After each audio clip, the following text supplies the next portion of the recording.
Have you lost hope?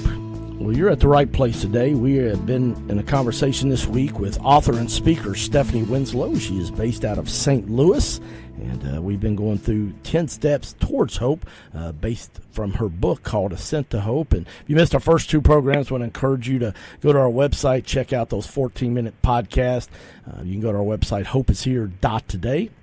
That's hopeishere.today. Also want to ask you maybe consider making a financial donation to our ministry. I would appreciate your help with the expenses of our radio program, and you can do that too online. You can do an online donation. It's safe and secure, or mailing address is there if you prefer to send a check. Just make it out to Hope is Here.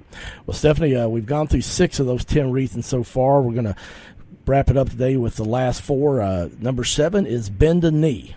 Yes, so bend a knee is a posture of prayer that I have had to take, and so much of this journey for me has been about who's in control, and I have had to relinquish control, or my perceived control that I thought I had, over to God and let go of that. And for me, even now, when I go to Him in prayer, it's really important for me to bend my knee, or even bowing on the floor, and I do that more of as a reminder to myself of His lordship. If I start my day low on the ground before Him, it helps remind me when I get up that He's the one who's in control, and He's the one who I'm serving, and it's just a good reminder of His lordship.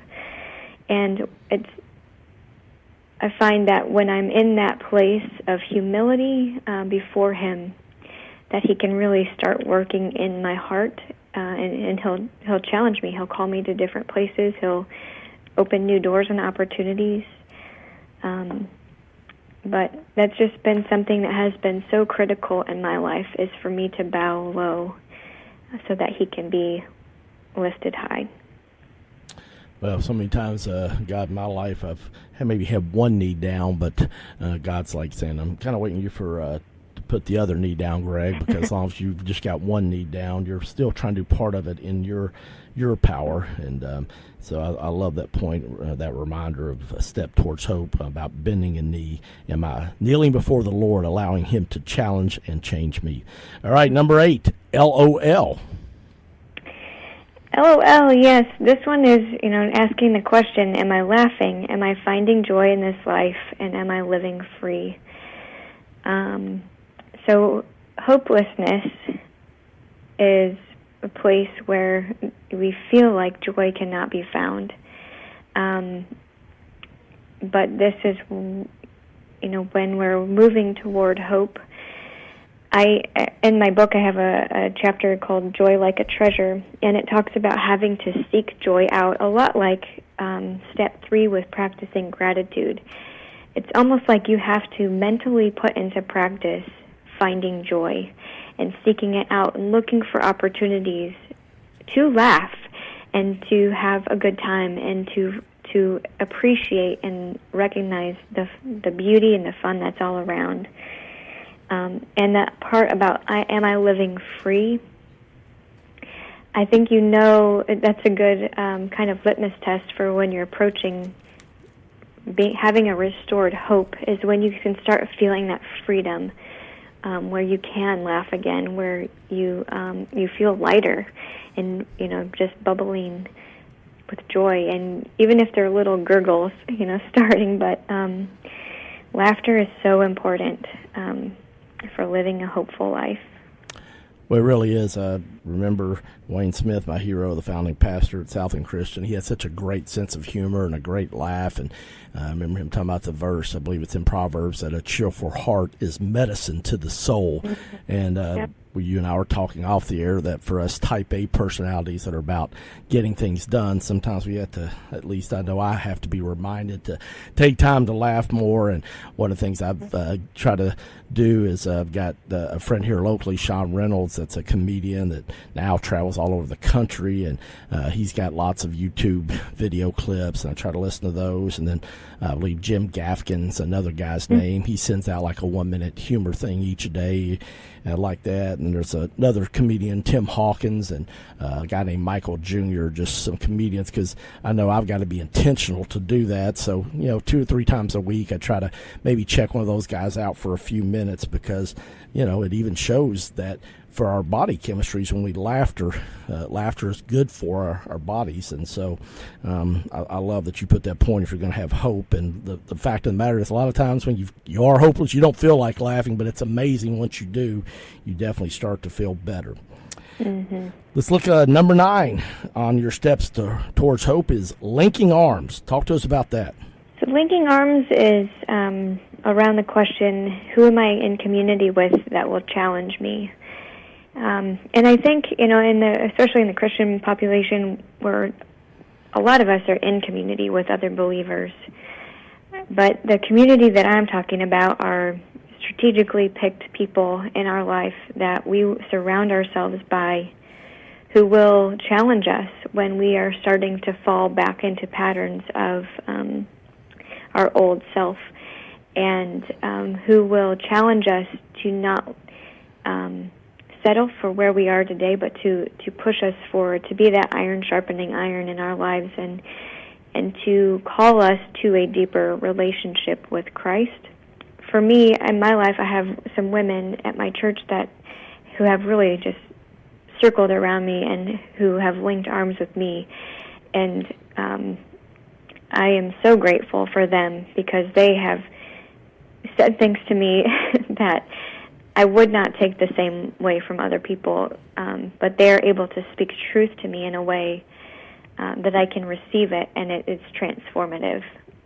So I think it's really important, as you're going through some difficult situation, to have somebody around you who is willing, and you're willing to listen to, but can speak truth to you, and challenge you to not be status quo, and not to stay where you're at, and recognizing that hope is just beyond the horizon, and keep moving, keep moving, keep moving.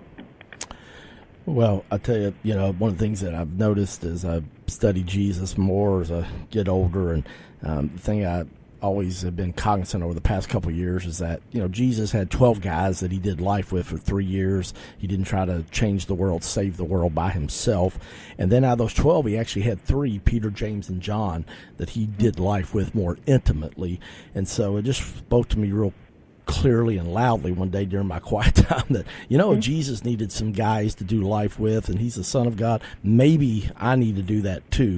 And, women are a little better on the relationship thing than us guys, but man, I'm so thankful God's given me a couple guys in my life, and my siblings are all great to love me, but also to challenge me and speak the truth in love. Of course, sometimes people forget the last 2 words, in love. I'm just speaking the truth, but, we forget the in love part. But life is a team sport. It really is. And so I think your link arms, your step number 9 and 10 steps towards hope is huge. Well, last but not least, number 10 in your steps towards hope is use your voice. What were you talking about there in that step, Stephanie? This one is asking the question, am I willing to share my testimony so that God can receive the glory? And what I find is that a lot of us wait till the end of the story, or until we feel like we've arrived at the destination that we want to be at, before we start telling our story. And I think regardless of the timeline, when we're telling the story, as long as God is getting the glory, it's a good, amazing thing. But what I am finding is that there are so many people that are hurting in the midst of their battle. And because I'm still in the midst of my battle, I want to use my voice, and God has called me to use my voice to help people who are in the thick of it right now, and who are in that journey from hopelessness to hope. They're stuck in the middle. They're struggling and trying to find their way. But I think it's the testimony of being able to say, like, I don't know, and that's okay, and God's still got it. I don't know how it's going to turn out. I don't know what He's going to do with this situation, and being okay to live open-handedly with those questions of.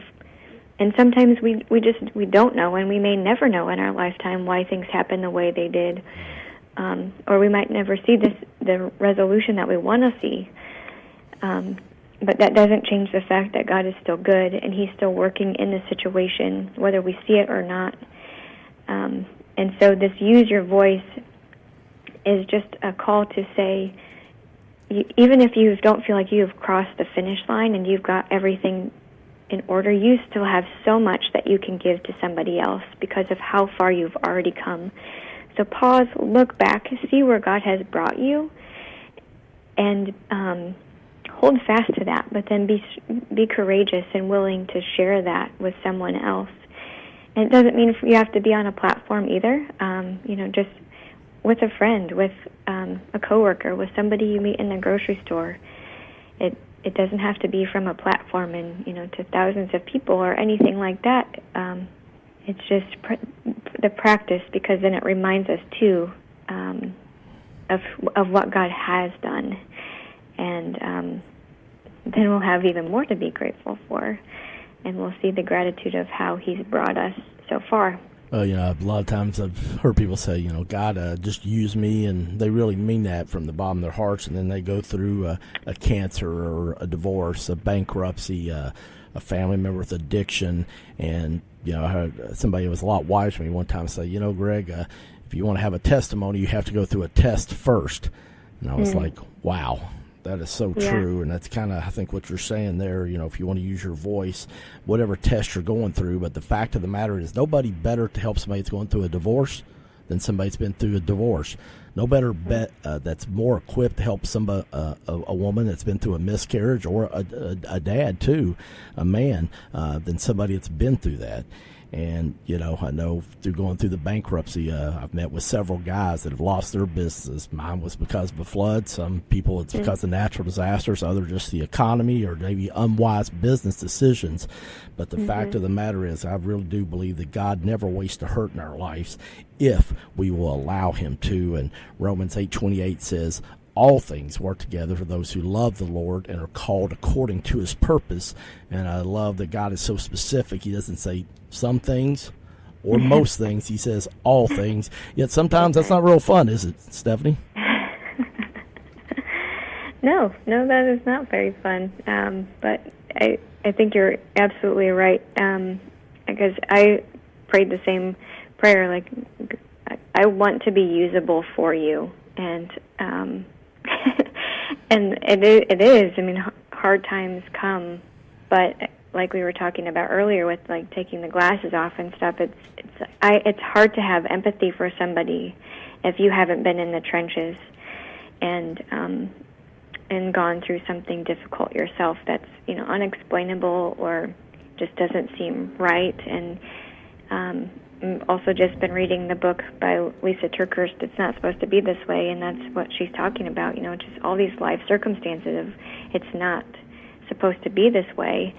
But even in the midst of that too, God is sovereign and He is good, and so yeah, speaking those words also reaffirms in our mind of what God has already done, and gives us hope for the future because we've seen what He's done. It's like building an Ebenezer. And so I say the book, Ascent to Hope, is my Ebenezer. It's my reminder of where God has brought me from. Well, Stephanie, I hate to interrupt you. We are out of town. Thank you so much for being with us. Hey, if you're looking for a great speaker or you want to check out this book, go to Stephanie's website. It's ascenttohope.com. I'm Greg Horn, and this is Hope is Here.